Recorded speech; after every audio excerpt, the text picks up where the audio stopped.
So which one is the leader? Watch these two clips.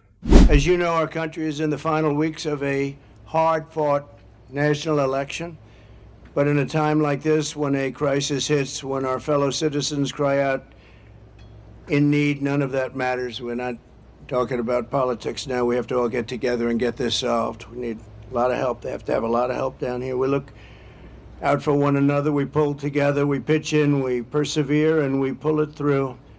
And that's why today I've come to Valdosta with large semi-trucks, many of them, filled with relief aid, and a tanker truck filled up with gasoline, which they can't get now.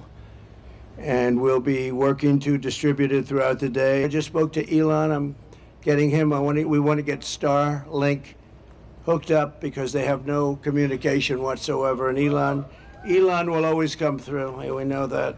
Mr. President, why weren't you and Vice President Harris here in Washington commanding this weekend? I was commanding. I was on the phone for at least 2 hours yesterday and the day before as well.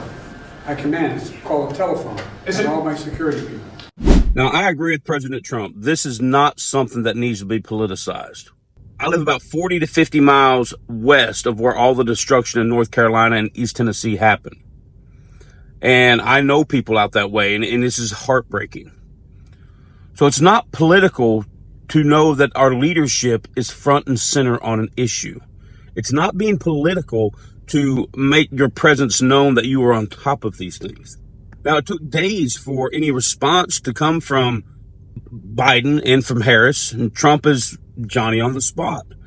Here's the importance of your leaders stepping forward as quickly as possible. It brings awareness to the hurting of your people. It brings awareness and need for the support and the donations.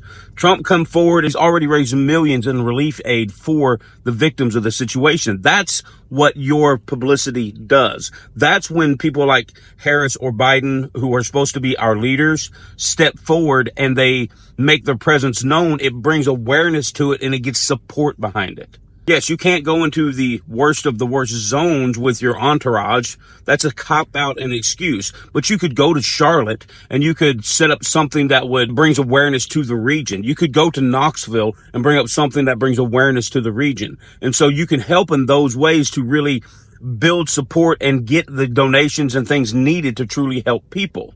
This is what Trump was doing in Valdosta. And this is how leaders do. This is not a Democrat or Republican thing. A great example of that is Bill Clinton. Bill Clinton could write the book on how you're supposed to respond to national tragedy. Bill Clinton was brilliant at this. Bill Clinton, you felt his empathy. It felt like he really cared. And I never voted Democrat a day in my life, but Bill Clinton was Johnny on the spot. Even Obama was, when Hurricane Sandy hit New York, he did an excellent job in that recovery. He did an excellent job in making his presence known and bringing awareness and bringing much needed aid to that situation.